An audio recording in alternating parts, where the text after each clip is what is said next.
Fintech Chatter Podcast, brought to you by Tier 1 People, the leaders in executive search for fintech ventures.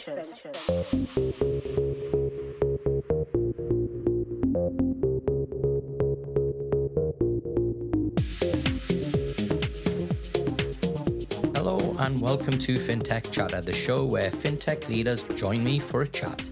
I'm your host, Dexter Cousins, and today's guest is Erica G, COO from Tanggram. Tanggram began back in 2016 as Australia's award-winning wealth-creating app. Founded by CEO Nick Tang, they're on a mission to help everyday people make money through investing. What makes Tanggram unique is their focus on serving Australia's Asian community. Erica joins me to share the story of Tanggram, the strategies and lessons they've learned from focusing on niche, underserved markets, and Erica's own journey as a startup founder. Erica, welcome to Fintech Chatter. Thank you, Dexter. Thank you for the invitation. It's great to have you on. Look, I think it was about a year back when we first met in Melbourne, and I've been wanting to kind of get you on the show for quite some time. Really, because I just think Tanggram is such a great story. But before we kind of share that story, maybe you could share with our listeners a little bit about Tanggram and the big problem that you solve. Yeah, sure. So the Tanggram has started back to 2017. Before 2017, we were providing financial advisory business to high net worth clients. Then in 2017, we started to transit from financial advisory business to this investment app. So Tanggram basically is an investment app integrating investment options and also the shopping rewards. So from the investment side, our investment philosophy is that we, instead of invest in single projects or single shares trading, we tend to invest in the best fund managers in Australia. Yeah. So that's also because of our previous experience and relationships with the elite fund managers in Australia. We understand how they perform and how they do the risk management. So what we do is we act as an institutional investor in this fund manager. But on the other side, we have lowered the investment threshold to our clients who are individual clients like young people or young families, and they can start their investment with just $1,000 instead of like $50K or $100K. Yeah. And so that kind of $1,000, once somebody then invests in that, will they start to then have access to the rewards program as well? Yeah. Actually, the rewards program is more about a loyalty program we have created for our investment users as well. So we have collaborate with over 5,000 merchants and brands across Australia. So what we do is every time when our users shopping in these merchants and brands, they can get a T points in the app. So this T points is 1 T points equal to $1. Right. And every time when they do the shoppings or even paying the bills, they can receive a certain amount of T points back to the Tanggram app. And every time they can boost their investment portfolio with these T points, which acting as an investment credit. Awesome. So how did the idea for Tanggram come about? That was a very long story because when we're doing the financial advisory business, we have approached many clients. So we have served high net worth clients, and we also get to know their next generations. And also because of our age, and Nick and I, we have many friends aged around 30 to 40 years old. So they do have savings, and they want to have more knowledge of the investment options in Australia. But if they don't have access to the advisor, they are very limited with the investment options and opportunities here. So that's how we'd like to lower the information barrier in between of the best investment options and also these young generations. So what we do is more about a digital investment platform. We get rid of the financial advice. We just provide a general advice of these investment options. We put these investment options in the app, listed in the app, and we have these individuals to download the app, and they can enjoy this investment without any other like face-to-face communication, and also the bigger fees to the advisors. Yeah. So is it kind of a almost like a first step into a broader world of investing, and kind of to get people in the habit of actually investing in the first place? Maybe let's put it in another way. So we are targeting people who have a stable income and they want to live their life easier and happier. Yeah. So we are providing a stable income credit funds to our users currently, which means every time when they do the investment, they can receive a monthly distribution. So our target users, their investment philosophy or their investment preference would be reasonable investment returns to help them to boost their savings and make their life easier and better. Got you.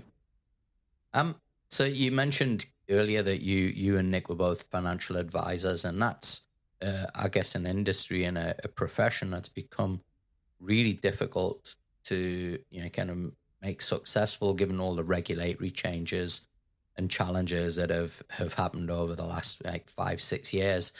What's are you still both financial advisors, or have you kind of decided that Tanggram is the way for you to actually be successful as individuals, given that was your chosen profession? So since 2017, when we established the Tanggram, we have transited gradually from the previous financial advisor business to this digital platform. And we've dedicated our team and resources in operating the Tanggram investment fund and also developing the Tanggram technology. So currently, we both are not financial advisors anymore. Yeah, and we just focus on how we can provide a light fund options within the app, and how we can promote this app to all the individuals where we have no idea where they are or who they are, but they are happy with our service in the app. So how many customers do you have now on the platform? We have served over 15K. Wow. Yeah. So how many, if you were to do a kind of traditional financial advisory style role, how many customers per year do you think you would easily kind of be able to have in any 1 year? You mean with the previous financial advisor? Yeah. That was really different because it's different target group of users, different target clients. So previously, when we dealing with the advisory business, the average customer per year would be around 50 to 60 customers. Right. And 50 to 60 families we'll see. Yeah, but they're obviously investing a bit more than, say, somebody who's downloading the app. Would that be right? Yeah, because the previous one, they are more like they have lots of savings, and some of them, they are immigrants from different countries, and they want to set up their asset portfolio here. So we help them with their superannuation portfolio. We also help them with the insurance and also the investment outside super. So that was really different. It took us lots of time and effort to liaise with them, and also provide our service and advice every year, because we have to review every year based on their lifestyle and also the change of their lives as well. Yeah. But currently with the Tanggram investment app, we just we focus on how we can present the Tanggram investment fund in the app, and how we can do the allocation with our partnered fund managers, and how we can leverage our merchants and brands to have more people to save from shopping and invest from shopping. Yeah. How many people are with Tanggram now as in employees? It's around 15 people. Cool. So you mentioned there you kind of, you started to build the platform. What's that journey been like? What have been some of the kind of key learnings from, the beginning of the early days of coming up with the idea to now where you are in 2024? That was a very long journey. So I think the key learning for me is how we can be resilient and patient, and how we are, like how strong our vision is with this business. Because to me, it's not just a job. It's more about how we can create something that help more individuals to build their wealth. So starting back to 2017, we were just 3 to 4 staffs. Yeah. So we have fund managers and we have 1 IT guys. Yeah. And right now we have IT team and we have marketing team and also the funds operation team. So I'm very proud of the team. So I see most of them has been with Tanggram for in average like 5 years. Yeah. Most of them joined the Tanggram in 2018 when we just started this idea. Yeah, so I can see their changes and growth, and I can see they started from maybe just a junior staff to right now more capable in a leader leading their team. Yeah, because as a leader, it's not just how you perform your job. It's more about how you can take care of your staffs, and how you can leverage your resources and your vision, and to be a very good example of yourself as well. Well, one of the things that really kind of strikes me with you and Nick is just the kind of the warmth and authenticity and care, and just generally just very, very nice people. And if I was to describe Tanggram, if it were a restaurant, it would be one of those kind of family-owned Italian restaurants where the food is made with love, and the people make you feel like you're at their home, and they really look after you. And I really get that kind of warmth from you and Nick, and kind of that you actually really care not just about your people, but about your customers and about your partners as well. What do you think has been, I guess, the benefits of having that level of care and authenticity? You've spoken there about the people being with you for a number of years, and we know that particularly in startups, it's very difficult to keep people for longer than 12, 18 months. Mm-hmm. What do you think is, what are some of the benefits of having that approach and putting people first and customers first versus being focused just on growth and investors and raising capital? That's a good question. I think the most benefit is our vision in the business, because we want to build a very sustainable business. So if we put the growth of the business or capital raising in the first stage, while we may compromise how people's feeling, how our staff's feeling, I was not very confident that we can be very sustainable with these challenges, because when we're facing the challenges, especially during the COVID, we have the teamwork, very strong teamwork. We have to have all the staffs understanding where we are at and be very straightforward with our directions. If any of them not being very taken care of, they will just, not put their 100% dedication into the work. So my attitude, or maybe my style of work in dealing with people or putting people's interest in the front, is that we have to understand where they are at. We have to understand what's their needs and desire. So once we satisfy their needs and once we show our care to their needs and their wants, they are happy with where we are at, and they are happy with facing the challenges together with us because they trust in us as well. Yeah. So there's obviously been challenges. I guess, we kind of all experienced COVID and, some of the, the curveballs that threw at us. I guess, for a lot of businesses, it wasn't just about supporting their people, but it was also about supporting their customers as well. What were some of the things that you learned through that COVID period, and how did you navigate that? That was a very, very interesting period of time because we just launched Tanggram app in April 2020. Yeah. So that's just the start of the COVID as well. Almost the same month, the same day. But we didn't plan for it. Actually, when we launched the app, we planned for 2 months for this launch. And also we had a very comprehensive marketing plan to go with the launch. But, just the COVID hit it and we have to work from home. Yeah. And at that time, we also hired some senior staff to help us with the marketing and also with the promotion. We didn't have enough time to, get understanding with them from daily work because everyone just back to home to work. So that was very challenging.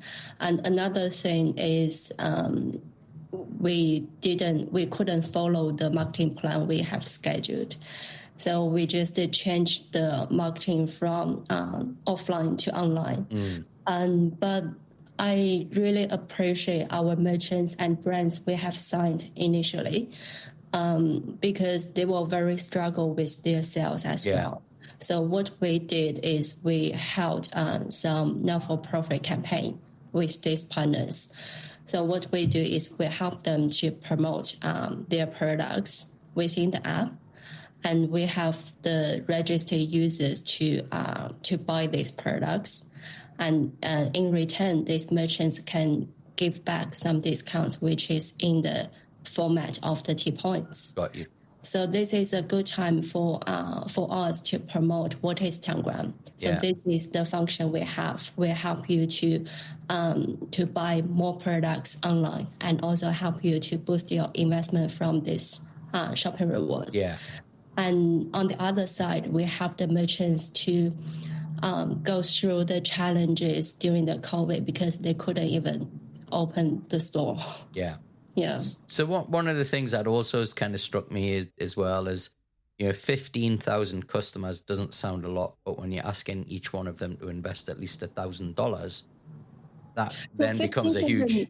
That then becomes huge, right? Like that's not just you download an app. That's like, give us, put $1,000 into this investment, right? So there's a lot of hurdles that you have to overcome to get, that amount of customers, kind of people to do that. How have you, what's been the messaging and the strategy to get that level of, I guess, one, trust, but also just the number of people that are investing on the platform? The strategy for us, because we were very new at the beginning, and also because of our maybe Asian background, we couldn't have a very straightforward relationship with the local community as well. So what we did is we help people to enjoy the shopping rewards first because they have to shop anyway. But as long as they can see, okay, Tanggram can help us to receive some discount from these brands, they are happy to do so. So every time when we give back the T-points to their account, we provide the notification and we help them to understand how you can leverage these T-points, these rewards. So that is the time they understand, okay, there is some investment options in the app. Let me find out. So they can find out, okay, there's a very good return, a very competitive investment options in the app for them to boost, to use the accumulated T-points. So that is the time they might take action to make the first move to the investment within the Tanggram. Yeah. And in the other side, we had some seminars and VIP clients thanks to our previous advisory business. So we had very good friends and clients who put their money into Tanggram investment fund directly without any shopping rewards. Yeah. So that was very appreciated. Yeah. But overall, we also did some digital marketing as well. So actually, we have received the subscription with over 70K. Yeah. That is a lot. Yeah. So we just need to maybe spend more marketing money to convert this subscription to register and then to the investment. So that's 70,000 who've downloaded the app and 70,000, that was the registered with the newsletters. Right. So we have the email with the newsletters, and every time when we do some announcement, we can send out to this pool. And 15K is the registered users who have downloaded the app and who have their account within the app. Yeah. So it's the Finnies next week, and you guys are finalists. Again, you're a finalist for. Is it Emerging Leader of the year? Yes. Emerging Leader of the Year, and also Female Fintech Leader of the Year. Fantastic. I was so honored and so humbled with that. Yeah. You're kind of always there or thereabouts at the Finnies, and I think that you got some really kind of strong competition as well. Great businesses like Perla, StockSpot. We kind of and I think we're seeing some. I think real. I don't know if what really strikes me is I think it must be the fact that everybody who's building a wealth management app is following the same investment principles and then applying that to their business. So everybody is really careful about where they get capital from, not growing too quickly, focused on customers, focused on a product that kind of delivers and gets great returns. What have you found, kind of through your journey, as being a female in fintech and trying to build a sustainable business? What are some of the lessons that you've kind of learned along the way about yourself, but also about, I guess, building a business as well? I think the most valuable lesson for me is, as I just mentioned, just to be resilient and be clear with my vision and my mission. That is really important because, during some challenging time, I was very pushed with different tasks and different chaos and different challenges. And at that time, I was really, I put myself very serious with everything. Yeah. So I put lots of pressure on myself. Yeah. And then there was some time I feel like I had no idea where I am right now. Yeah. So I guess you and Nick, right? You'd not done something like this before. You'd not built a fintech platform. How did you actually kind of work with each other and work through those challenges, given that neither of you have done this before? Actually, I didn't partner with anyone before. So that was a very good lesson for me as well to partner with someone in the business, because actually it is a very close relationship. You have to trust each other and understand each other. And also maybe, because of different gender and different age and different background, sometimes we have the conflicts. But as long as we have a very clear, the same direction, it is okay for us to just express ourselves and understand different position, so we can come up with different strategies. So to work with Nick, I really appreciate how I really appreciate his support to me during those challenge times, because I always learned from the practice. I would say maybe 90% of the tasks I've done was just my first time. I had with that. Yeah, I didn't do it any time before.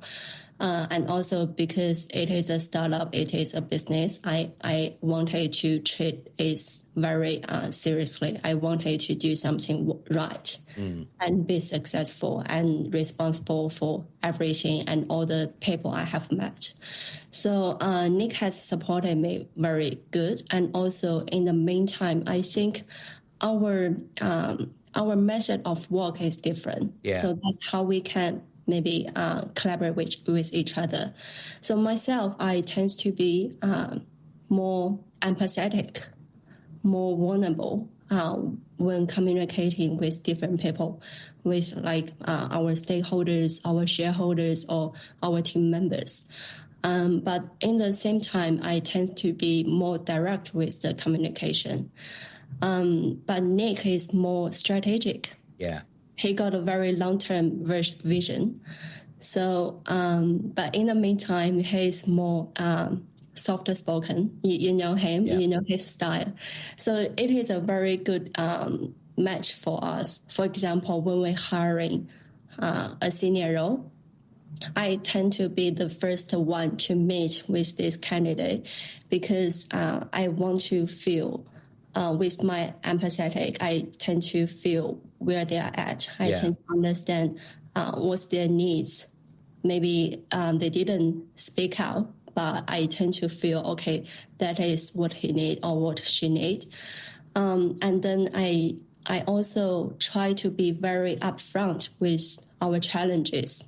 And tend to be more upfront with what we need from this role. And then I came back to Nick. I share what I have discovered. And Nick is more strategic. So he would come with a more comprehensive hiring plan or a comprehensive package. And then we come back to this candidate and to have a better discussion. And one of the things that kind of really struck me about Nick is, he when I first kind of had a real discussion with him, really comes down to, are you going out to change your world, or are you going out to change your customer's world? And I think one of the nice things about Tanggram is it really is, I think kind of changing your customer's world. You've kind of really focused on community. What is the long-term vision for Tanggram, and where do you see the business kind of heading over this next few years?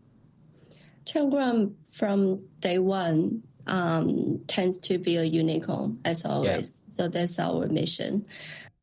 But to be a successful unicorn or to be a successful entrepreneur, it combines your hard work and your resource and also some luck.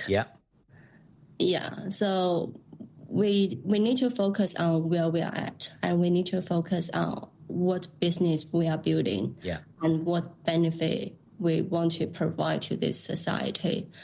And we just leverage what we have and our vision. So that is really important. And I guess in terms of, kind of what you've got planned for this next 12 months, any exciting news that you want to share at all, Erica?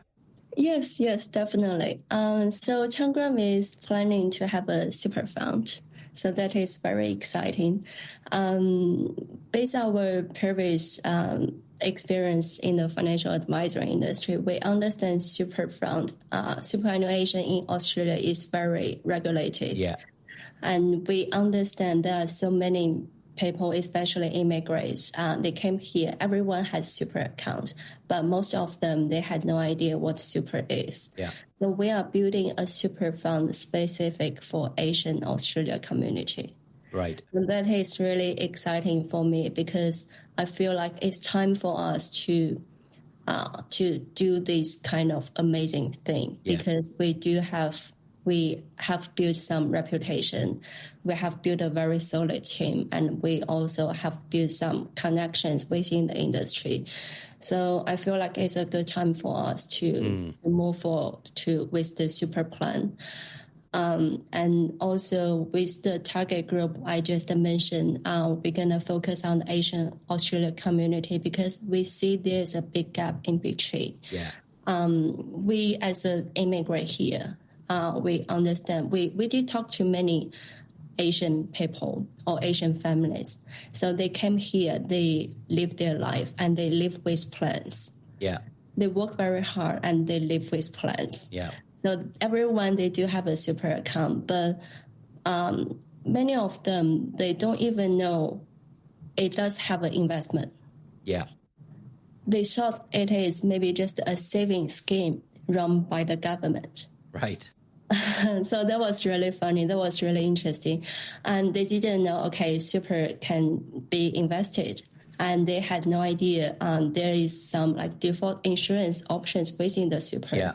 And they have no idea how is the performance and how is the cost, the related cost. Yeah. So we saw the problem. We really want to solve it because we don't want to see them eventually get less super savings than others when they retired, right? And also it's a very big market as well because Asian Australia tends to growing very fast. Yeah. And yeah, they live very hard. Yeah. And I guess, you kind of guaranteed, once somebody signs up to your super fund, if they stay with it, you're going to have, pretty much guaranteed contributions every year as well. Yeah, the guaranteed contribution is increasing as well. Yeah. So right now it's around 11 and 11.5. Yes, I think is it 12 next? Yeah, 12 in the next year, I think. Yeah. Fantastic. Where can people find out more about Tanggram? They can just download Tanggram app. Yeah. And they can browse Tanggram website, www.tanggram.com. Remember, it's Tanggram with double G, Tanggram. And also, they can ping us in LinkedIn. We are very free to receive more feedbacks from different individuals and institutions as well. And we are welcoming all the collaboration opportunities, especially with the upcoming Super Fund. Awesome. Well, Erica, it's been fantastic to have you on the show. Good luck at the Finnies as well this week. And it's Friday, Thursday, I think. It's Thursday. Yeah. So good luck with the Finnies. And we wish you and Nick all the best. And fantastic to hear about Tanggram. Thank you, Dexter. Thank you for this opportunity. As always, folks, you can follow me on LinkedIn. Make sure to give us a follow if you're new to the show.